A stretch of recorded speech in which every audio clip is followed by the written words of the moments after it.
When I was preparing this real thought for you today, I was thinking that all of us have a song that help us to lift our mood. I have a couple of them, and I want you to think which one is yours. Why you think that?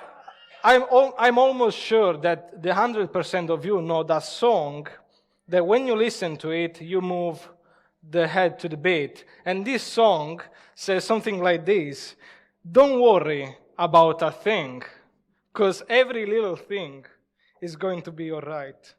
And you're probably now just singing that in your head. It's a nice positive message to know that every little thing is going to be all right. And it's also the message that most of the time we also hear on the media, on social network especially, when all these people want to encourage the watchers by saying, believe in yourself, trust the process, and tomorrow will be better. And most of the time these messages, to stay in the theme of music, are followed by an epic music. And when you finish to listen to these messages, you feel the power of 100 horses in you, and you are ready to fight the world and just stand your ground. But then as soon as you turn your eyes off the phone, you just face the reality, and all of a sudden, the horsepower, the willpower that you had is going to be gone. And so, at that moment, I probably would ask myself, saying, is really everything going to be all right? Probably if David would have lived in these times where good vibes only are promoted, we wouldn't have as many psalms as we do. And in fact, probably we wouldn't know many aspects of the Bible and of God as we know today. But to be honest with you, I don't think this is true for the Bible only.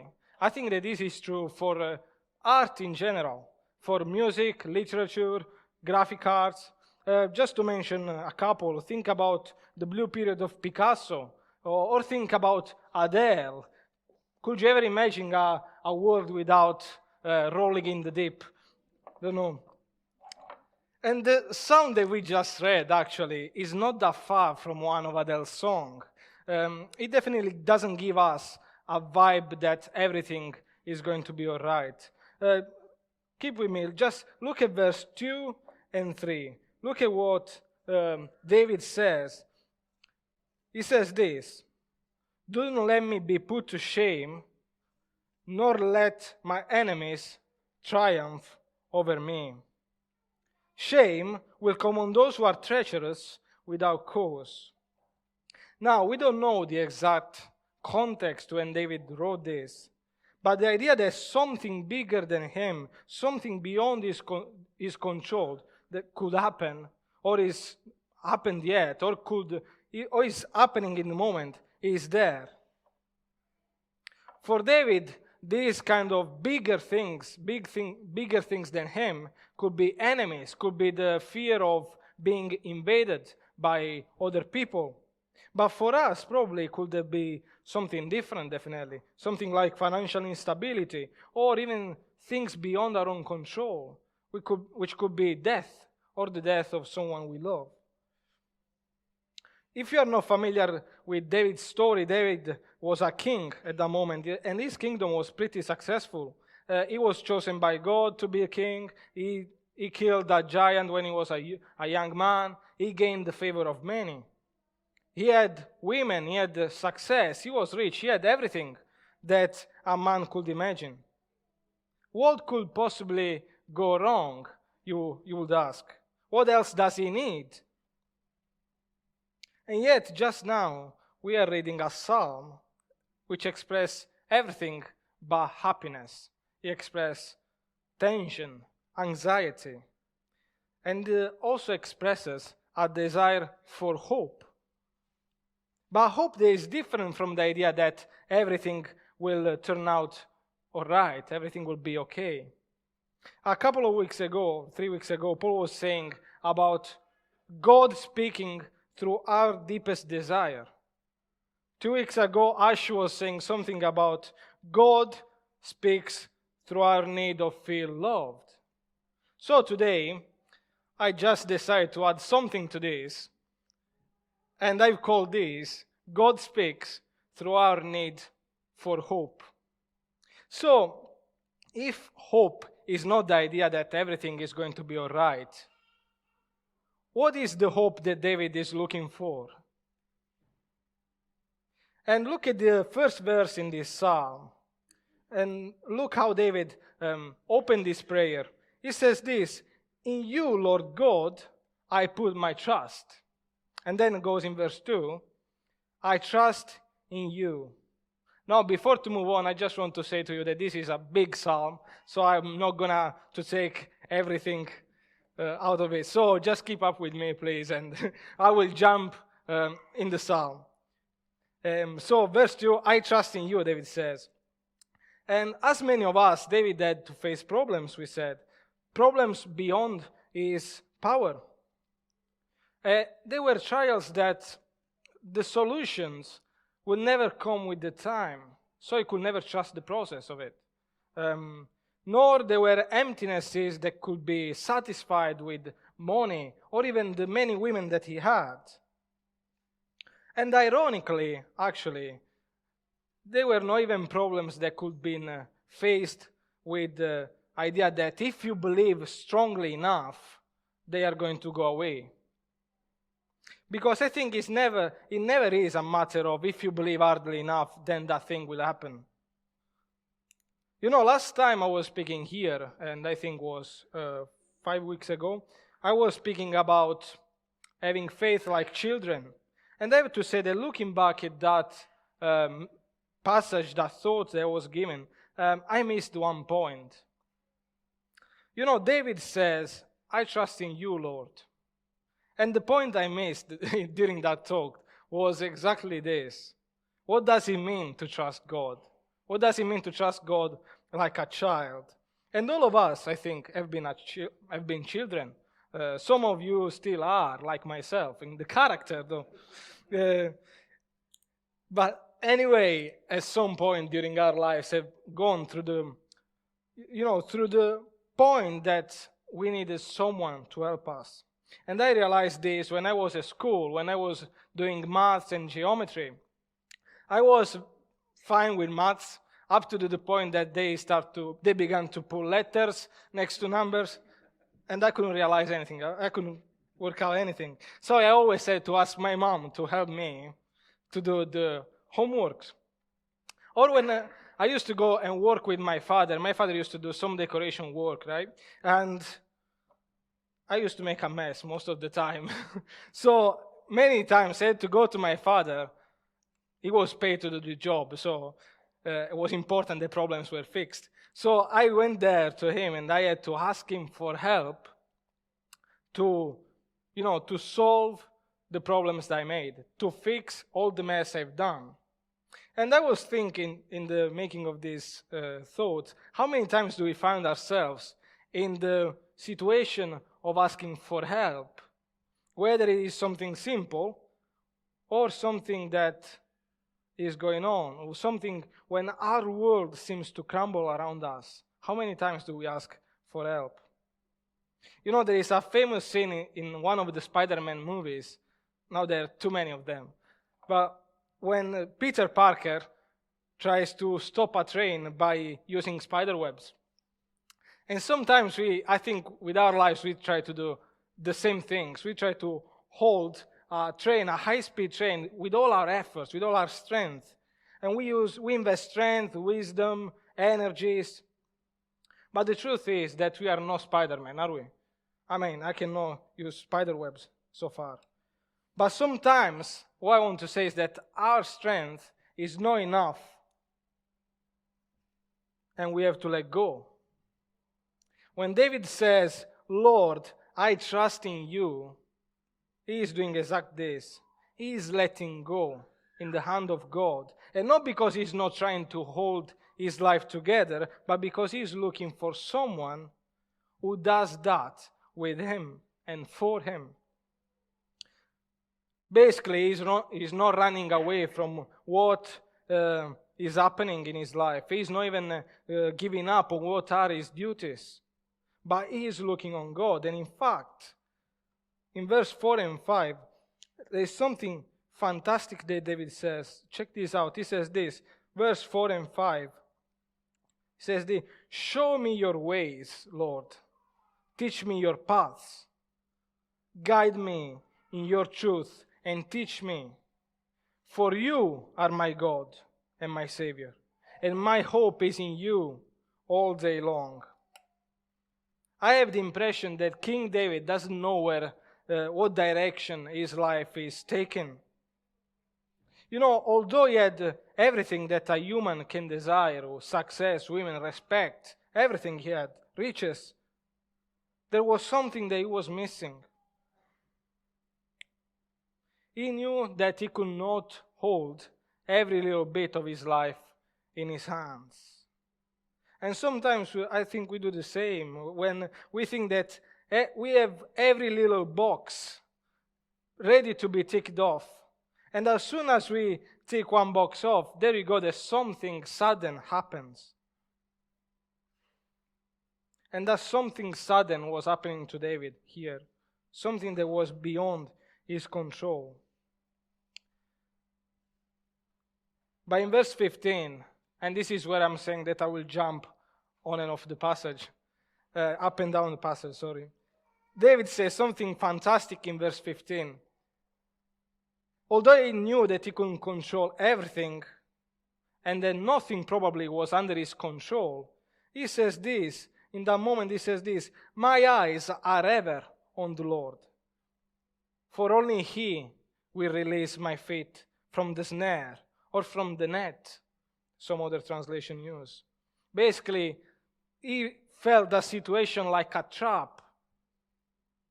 And probably he was really trapped. He was really in the net of the enemies at that moment.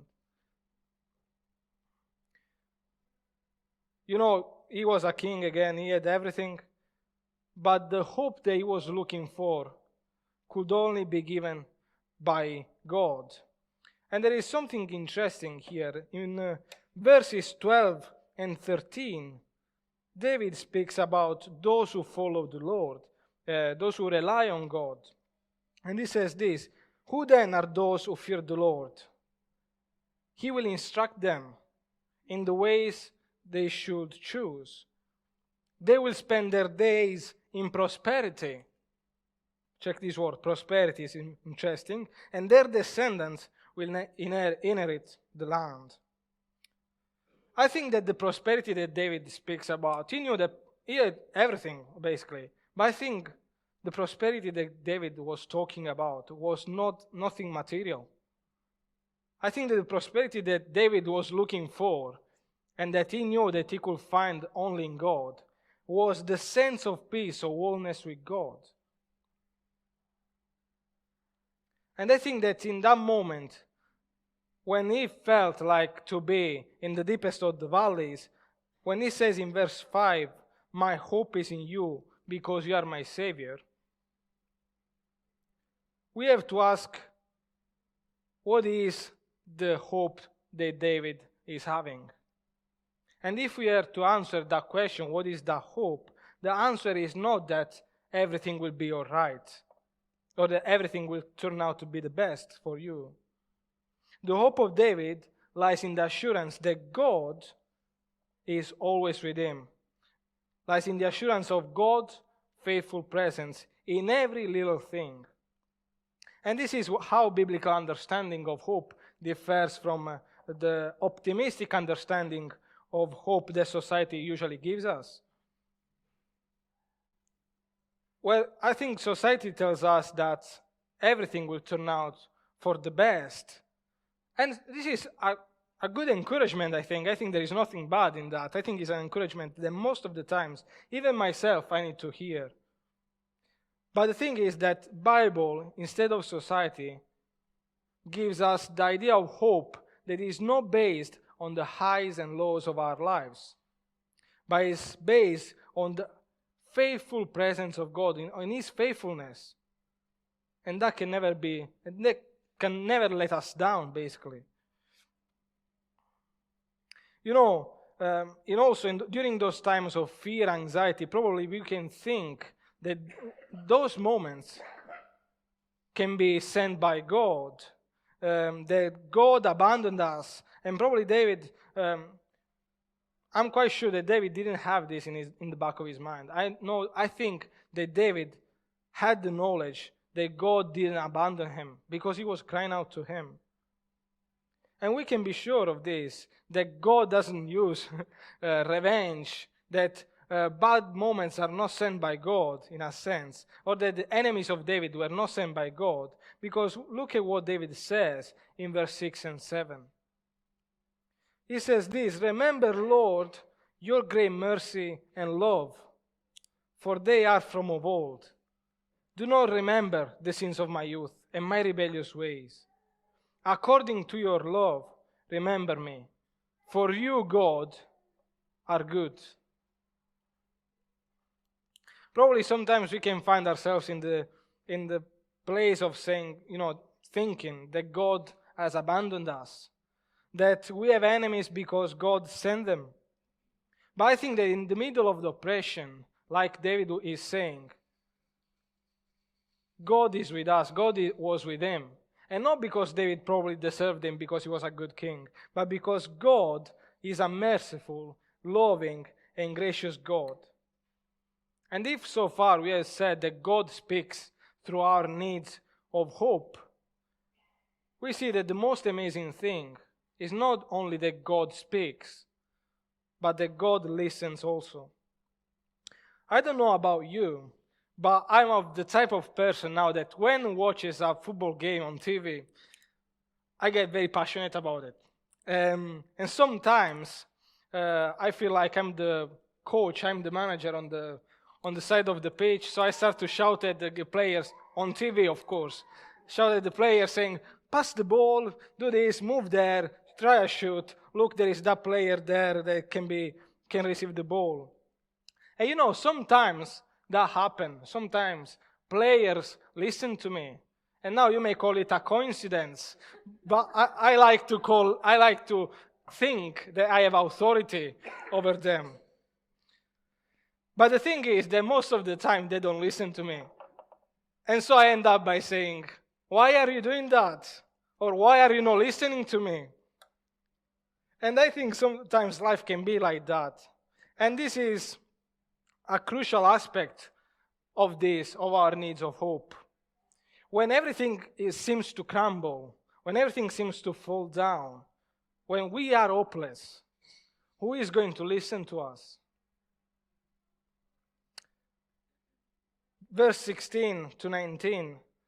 After David acknowledged our hope and praised God for his faithful presence and his goodness in the midst of trials and his loving forgiveness, there is a moment where David cries out to God. And this is probably the inmost part of the psalm. This is probably one of Adele's choir, the most important part of the song. And David says this, "Turn to me and be gracious to me, for I am lonely and afflicted.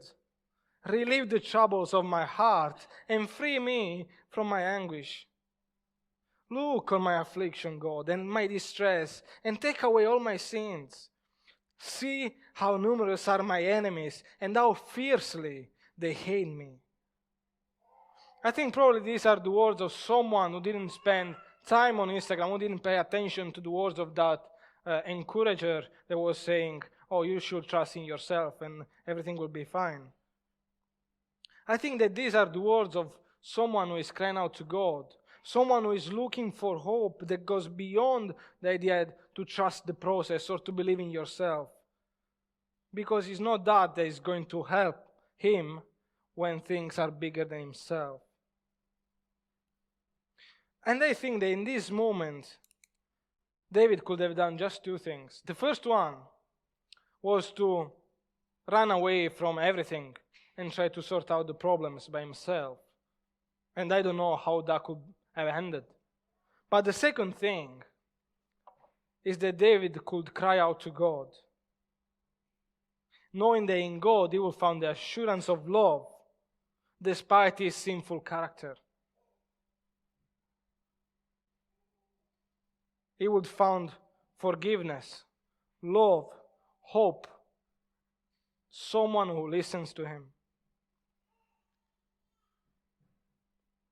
You know, these words that he says, turn to me, be gracious to me, listen to me, look on my affliction, God, are words of desperation, but they are no words far from us. I think most of us probably are familiar with these words. I think the idea that everything is going to be all right is a good idea again. It's a very good encouragement to go to someone and say, you know, don't worry, everything is going to be all right. But it's very narrow. In the making of these thoughts, I was looking to some articles about hope, and I ended up in the 50 quotes about everything will be all right. They are a wonderful encouragement, so I'm going to read over to you 3 of them. So the first quote is this: take a deep breath and relax.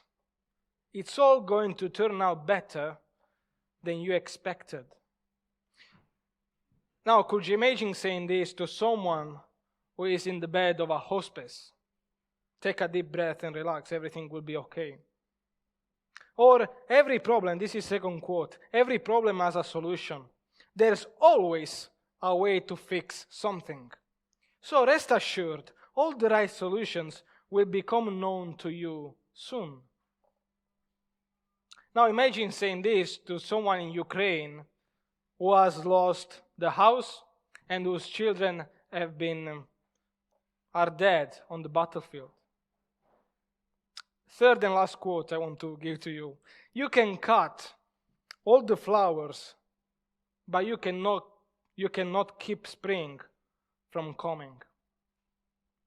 Now try to say this to yourself every time you feel low. Every time you feel like everything is not going in the direction that you wanted it to go. Every time you need hope, try to say to you this: you can cut all flowers, but spring will come anyway. What will the result be? What is going to be the result of this? You know, I think it's easy to be positive. And again, there is no wrong with these messages. I think we need these sort of messages at times.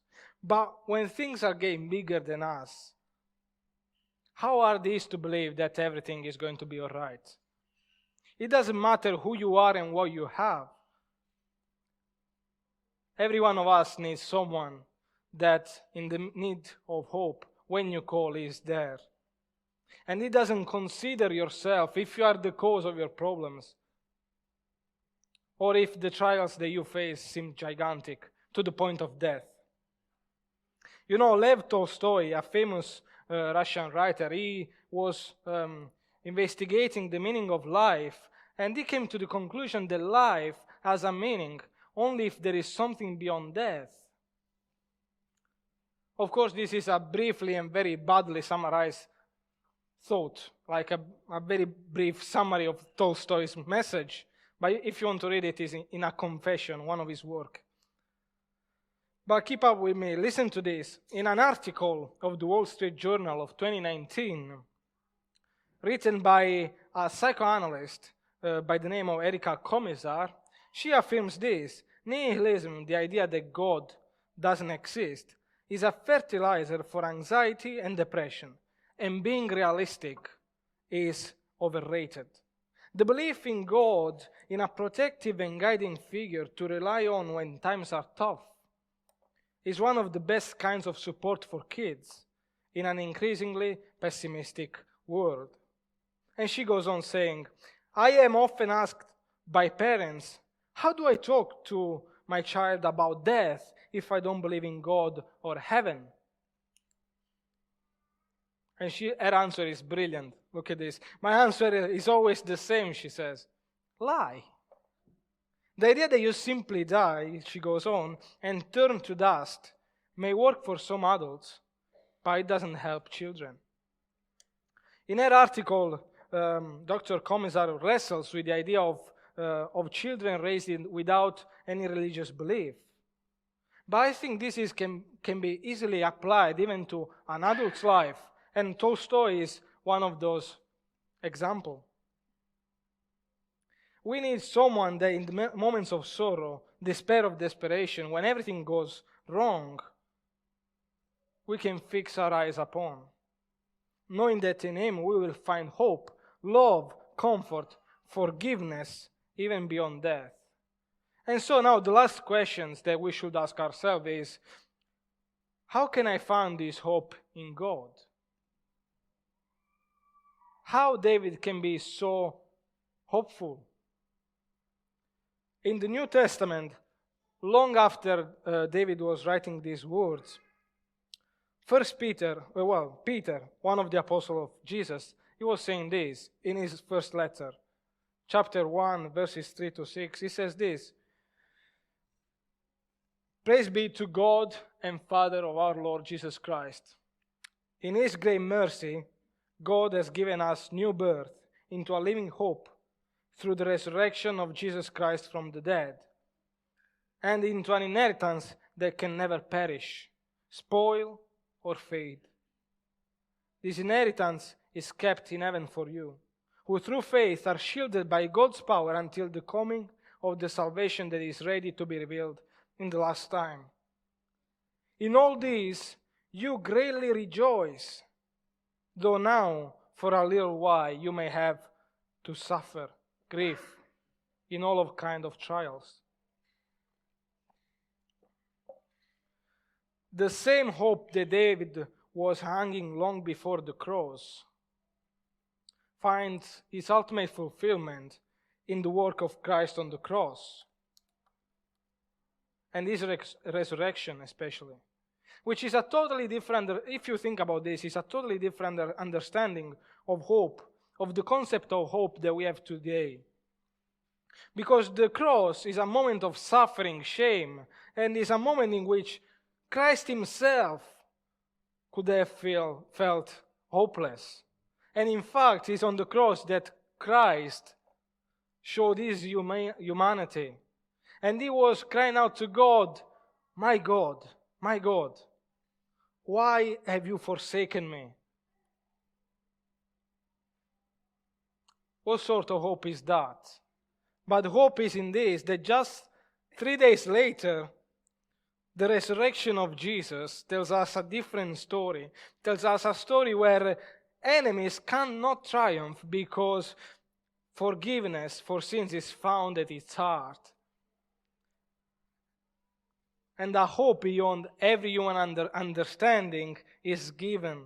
And this is how we can be sure of this hope, because Jesus Christ rose from the dead. Every little thing is going to be all right. I'm not sure about that. I'm really not sure about that. But looking at this psalm, we can be reminded that it doesn't matter who you are or what you have. Every one of us faces trials on a different levels of life. And if we have to apply these psalms to our life, probably this is the message, that God doesn't promise that every little thing is going to be all right, like the famous song was saying. But in every little thing, we can trust Him. Because in the ultimate work of Christ, we see even more of His presence, of His faithful presence into our lives. When Jesus said, I will be with you until the present ages, in Matthew 28, He's promising that, a faithful presence. And in Jesus Christ, we see a compassionate and loving character where God does not only speak through our need of hope, that God does not only listen to us when we cry to Him, but that God acts as well. You know, society, because of this idea that good vibes only, it tells us that we should push away people who had bad vibes in our life. But in these words, David reminds us that we are not that different from each other, that every one of us faces trials, and that every one of us need God to get through life. And this is what we should do. We should pass on this hope to those who are in need of hope.